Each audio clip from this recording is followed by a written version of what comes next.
Bismillahirrahmanirrahim.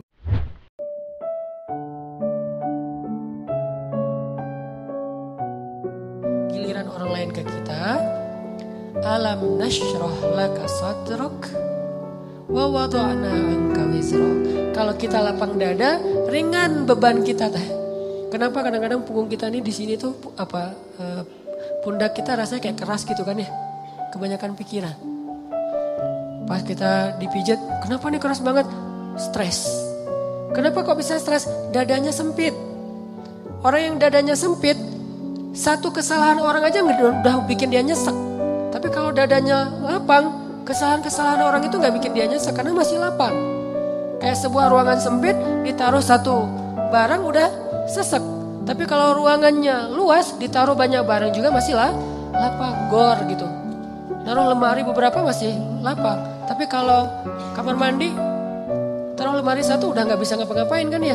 Jadilah syarhus sadar, berlapang dada dengan kesalahan orang lain kepada kita. Sehingga kita gak gampang nyesek, kita gak gampang stres, kita gak gampang nyimpen, gak gampang sakit punggung kita. Kayak gitu Allah bilang, alam nashrah laka sadrak. Kalau udah lapang dada, wa wada'na anka wizrak, kami turunkan beban-beban kamu. Alladzi anqadha dhahrak, yang memberatkan punggungmu.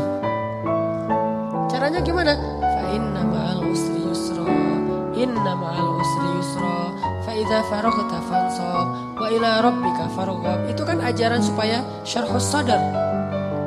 Pasti ada kebaikan di sini, pasti ada kebaikan di sini. Minta aja sama Allah, minta tolong kepada Allah, maafkanlah dia, supaya kita nggak angkodolorok, nggak memberatkan punggung, nggak jadi berat sendiri gitu. Jadi stres sendiri, jadi kayak terbeban sendiri. Ini kalau orang kepada kita, kayak misalnya cara lapang dada itu kayak husnuzon, salah satu yang paling penting. Oh, pasti bukan saya maksudnya. Kadang-kadang kan kita suka baper sendiri ya. Ada yang ngomong apa, chat di grup, kita ngerasa kayak respect gitu. Wah, ini gua banget deh yang diomongin. Padahal enggak. Bukankah kita sering dengerin khutbah atau ceramah seseorang ustadz itu, kayak ustadz itu kenal kita banget? Kok ustadz itu jadi tahu masalah saya sih? Enggak, dia nggak tahu masalah kita. Allah yang menuntun lisannya karena pengen menasihati kita lewat dia. Tapi dia nggak tahu, jadi jangan kegeeran, jangan baper sendiri. Wah, ustadz ini pasti ngomongin saya nih. Enggak, ustadznya juga nggak tahu masalah kita. Karena ada beberapa kasus yang saya pernah kayak gitu, saya lagi ngomongin apa, terus tiba-tiba ada jemaah yang kayak tersinggung. Wah, ustadz ngomongin saya nih di depan umum. Siapa juga orang saya nggak kenal orangnya. Kenapa kok persis? Saya juga sering kayak gitu kan, udah 2 tahun ini kan saya nggak khutbah Jumat nih. Kenapa nggak khutbah Jumat? Salah satu alasannya saya pengen Jumat itu privasi waktu buat anak laki-laki saya. Karena dia sekarang udah 3 tahun, saya kasih jatah pokoknya Jumatan harus di Cihanjuang bareng Yahya. Karena saya pengen dampingin dia ke masjid hari Jumat. Alasan kedua, ada penyakit ustadz yang dulu pernah saya alamin. Apa penyakit ustadz? Keseringan ngomongin nasihati orang, jarang dinasihati. Nah, saya pengen Jumat itu waktu saya mendengar nasihat buat diri saya sendiri. Awal-awal itu benar kerasa. Pas pertama dengar khutbah orang, apaan sih ini kayak gini ngomongnya, ada tuh ego ustadz kayak gitu tuh muncul tuh. Itu kan yang lagi diobatin tuh. Wah, nggak gini, saya tahu dalilnya lebih dari ini, mulai muncul gitu-gitu tuh. Awal-awal kayak gitu, tapi astagfirullahaladzim, sombong banget sih gua. Udah, terus kalau ada yang ngomongnya kadang-kadang kayak nggak mungkin belum terbiasa ngomong depan umum, agak-agak nervous mungkin atau agak-agak kaku gitu. Muncul rasa sombong, tapi lama-lama di recovery, diperbaiki apa? Kalau saya menghargai dia walaupun nggak bagus, nanti orang akan menghargai saya ketika saya nggak bagus performnya. Jadi pas saya duduk gitu, dia ngomongnya kayak nguselin banget, boring banget tuh ceramahnya, tapi saya tetap padahal boring banget ceramahnya, tapi saya kayak menghargai. Apa yang saya maksud di situ? Saya pengen juga orang kayak gitu ke saya kalau saya ceramah. Mungkin teman-teman ada yang kayak gitu sekarang. Apaan sih Ustaz, tapi masih aja gini. Padahal boring banget ceramahnya. Kenapa? Mungkin karena saya juga menghargai ceramah orang yang mungkin belum terlalu terbiasa ceramah. Ini yang saya pelajari ketika nggak khutbah lagi. Ditambah lagi sering banget saya kayak ngerasa si khotib ini kayak ngerti banget apa yang saya sedang alamin. Kayak lagi baper sama teman, lagi baper sama istri, langsung ceramahnya tentang suami kepada istri. Loh, kok tahu banget sih masalah saya? Kan sering kayak gitu kan? Itu bukan karena dia tahu loh, Allah yang maha tahu. Allah lagi menuntun kaki kita melangkah ke masjid yang khutbahnya tema itu. Dan Allah menuntun lisan ustadz untuk ceramah pas waktu kita datang tentang tema itu. Allah yang lagi nasihatin kita lewat lisan seorang ustadz. Jadi jangan baper. Gitu juga ke temen. Bukan dia tahu masalah kita, pengen nyindir kita, pengen nyepet kita. Enggak sama sekali. Jadi legowo. Syarhus sadar. Salah satu caranya husnuzan. Ibu ada yang cewek-cewek juga. Kalau lagi ngobrol sama teman-temannya, tiba-tiba ada yang kecelutukan ngomong apa. Jangan langsung diem. Wah, ngomongin saya nih, pasti saya maksudnya. Belum tentu, husnuzon aja. Mungkin dia emang gak tahu masalah kita. Teman-teman yang lain tahu kecuali dia yang ngomong nih. Berarti jangan-jangan kita udah baper habis-habisan, udah habis air mata kita nangis sepanjang malam. Ternyata gak ada masalah. Kan konyol banget kan ya. Kita udah curhat kemana-mana, udah marah ke siapa-siapa, terus udah nangis sepanjang malam, udah bengkak matanya. Besok pas tabayun, maaf ya saya nggak tahu kalau ada masalah itu. Oh jadi kamu nggak tahu? Nggak tahu, rugi dong air mata saya udah 1 ember. Ini sering terjadi. Kenapa? Karena kita nggak syarhus sadar, nggak husnuzon dulu sama orang lain. Kalau misalnya menurut kita dia tahu banget masalah saya masih diomongin, oh mungkin dia silap, mungkin dia lupa, mungkin dia terlanjur ucap, atau enggak dia pasti ngonsep tuh, soalnya captionnya tuh panjang banget, pasti dia nulis. Kalau gitu mudah-mudahan dia udah sadar sekarang.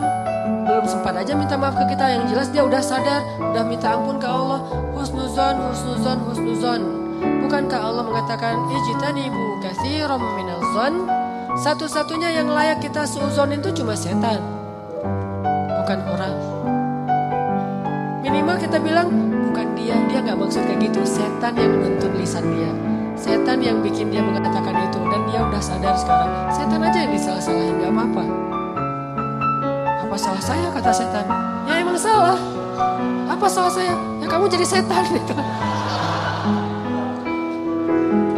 Kan suuzon yang diperbolehkan buat setan doang kan. Kayak Nabi Yusha ketika lupa masalah ikan dengan Nabi Musa pas nyari Khidir. Apa kata Nabi Yusha? Wa ma ansanihu illa syaitanu an adzkurah.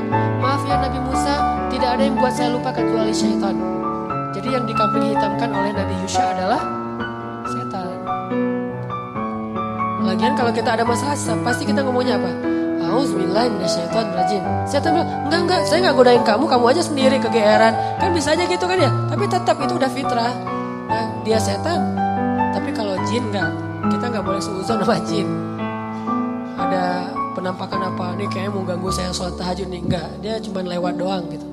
Tapi kalau setan bener nggak khusyuk pasti setan. Nggak bisa move on pasti setan. Wujudnya manusia. Kan setan itu minal jinnati wan nas ya, dari jin dan manusia tuh. Enggak. Bercanda, astagfirullahaladzim. Nah, nanti saya di-report, di-ban lagi akun saya. Sama mantan-mantan. Banyak gening. Oke. Dari orang ke kita, syarhus sadar. Secara syarhus sadar, lapang dada gimana? Husnuzon. Dan ini gak bisa sekaligus, teman-teman saya juga masih belajar husnuzon.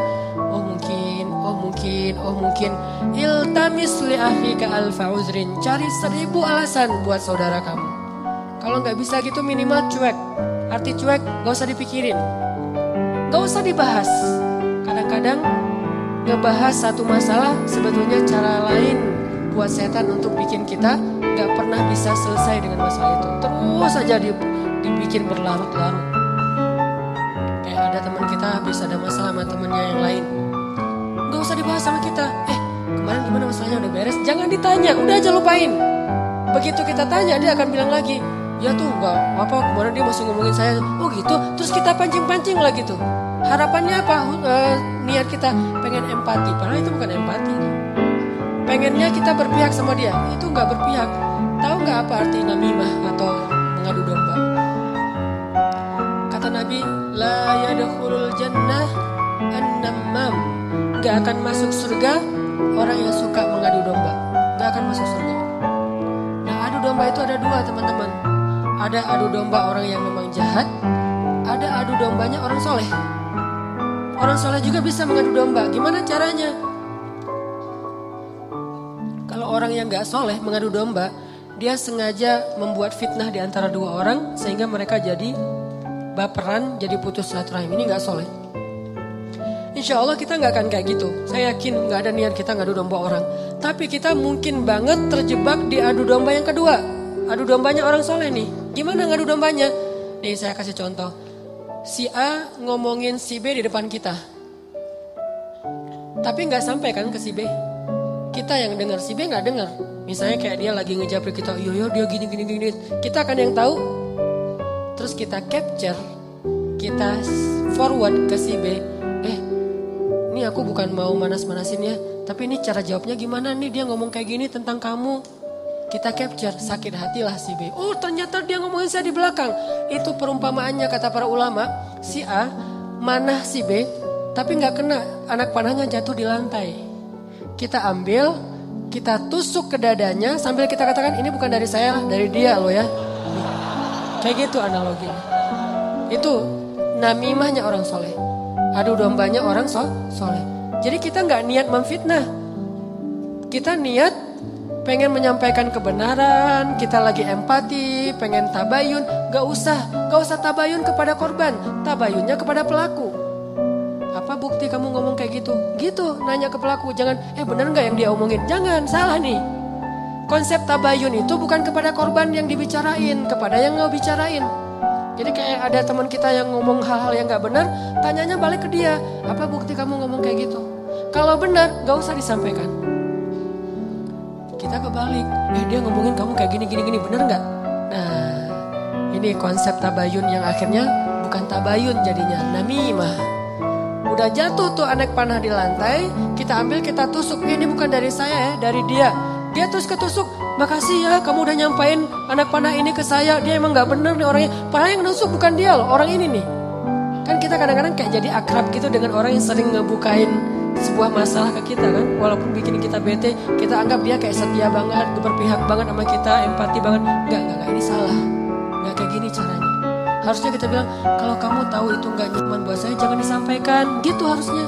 Tapi dia ngomongin kamu, biarin aja dia ngomongin. Yang penting kan saya enggak dengar, sehingga saya enggak sakit hati ke dia. Mudah-mudahan Allah maafin dia, kan selesai. Justru gara-gara kamu sampaikan ke saya jadi sakit hati ke dia. Allah enggak maafin dia, Allah enggak maafin saya nih. Putus silaturahim kita berdua. Kamu nih pelakunya nih. Kok jadi saya sih? Ya kamu. Oh rame perang segitiga. Kan ini yang terjadi kan selama ini. Ini lebih realistis menurut saya daripada namimah yang memang niatnya jelek. Buat saya sih, saya harus nuzon sama kita semuanya. Gak ada lah niat kita jelek pengen memfitnah orang, gak. Tapi seringnya kita terjebak tanpa kita sadari. Justru karena kejujuran kita, karena keakraban kita dengan teman kita, jadi kita ngebuka hal yang dia gak perlu denger. Itu sering banget kayak gitu. Saya juga kadang kayak gitu. Misalnya ada yang bicara apa tentang istri saya nggak suka tuh.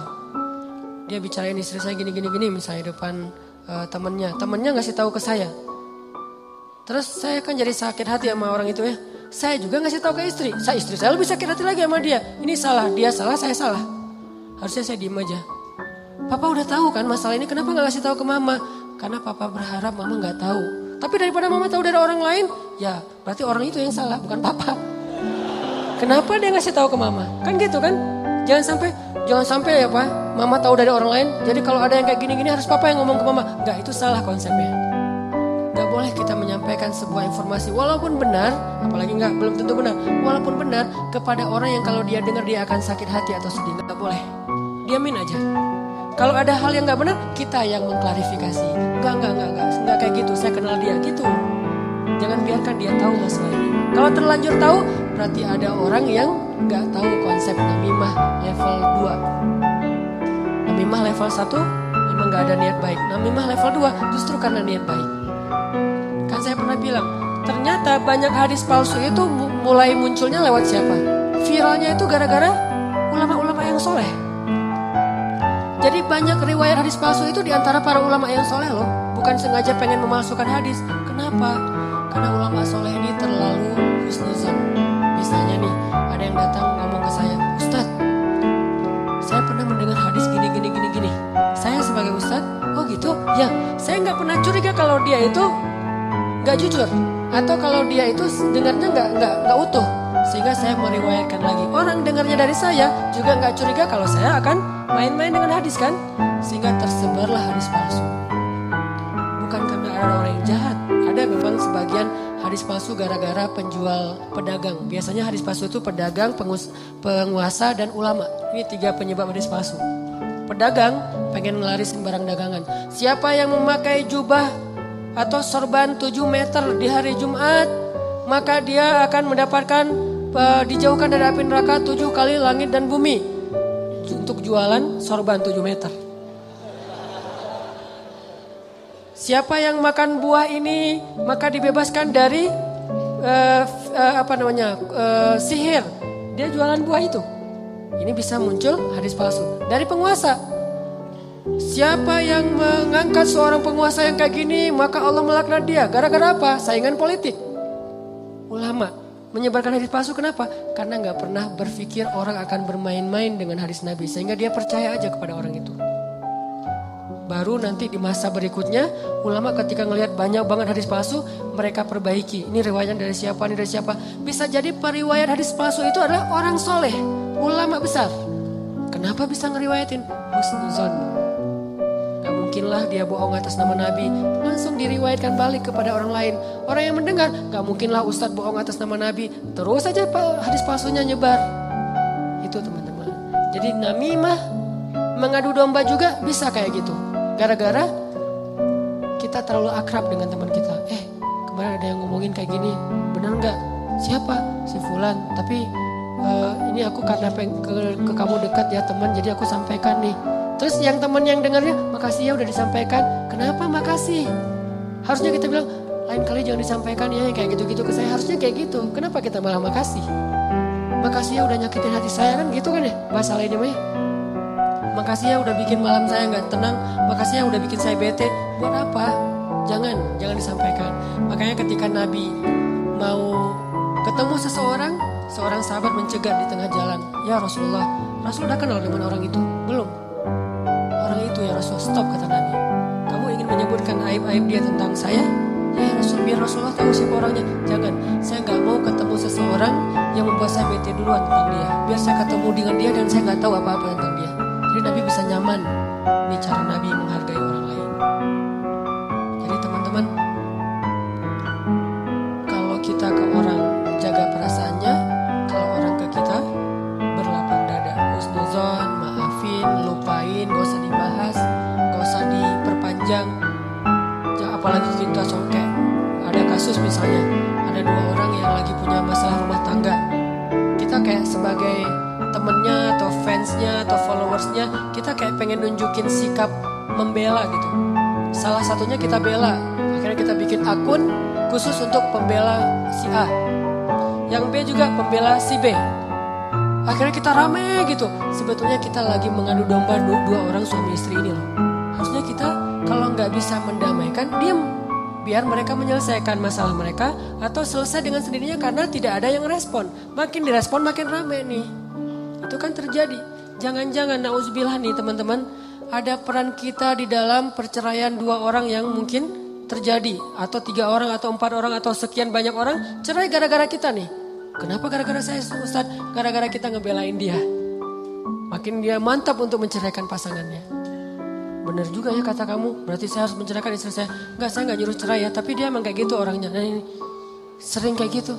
Ke teman kita juga kayak gitu, ke kantor, di kuliah, di persahabatan. Ini namimah teman-teman. La yadkhulul jannah an-namam. Gak masuk surga orang yang menyebarkan permusuhan atau mengadu domba. Terakhir, mudah-mudahan kita benar-benar bisa menjalankan 2 konsep ini. Satu surat At-Taubah, Ra'fah. Satu lagi surat Al-Insyirah, Syarh Sadar dalam bergaul kita. Sehingga insya Allah kita gak punya banyak masalah di antara teman-teman kita. Udahlah, jangan sampai kita larut terus membahas masalah pribadi. Ada banyak masalah umat yang harus kita bahas. seorang muslim yang empati kepada umat, mending kita habisin energi kita buat ngomongin Dayakolot, ngomongin banjir di Bandung Selatan, ngomongin orang-orang yang pengangguran, ngomongin teman-teman kita yang kena narkoba di luar negeri, ngomongin Rohingya, Suriah, Palestina. Apa yang bisa kita bantu buat mereka? Mending energinya dipakai buat itu daripada habis terus energi untuk masalah kita pribadi. Kayaknya egois banget sih. Di sana banyak yang butuh pertolongan kita malah sibuk dengan urusan pribadi. Itu buat saya tuh nggak keren. Kita terlalu egois membahas masalah pribadi.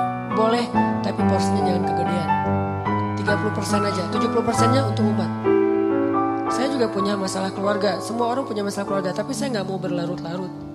30% aja. Sisanya kalau saya ketemu sama teman, pasti yang dibahas masalah kemaslahatan umat. Mudah-mudahan ini bermanfaat. Mohon maaf kalau ada salah kata. Dan semoga Allah memberi ilham dan taufik dalam hati kita untuk menjalankan apa yang sudah kita dengar, bukan hanya jadi wawasan, bukan hanya jadi teori, bukan hanya jadi sekedar wacana, tapi memperbaiki perilaku dan akhlak kita.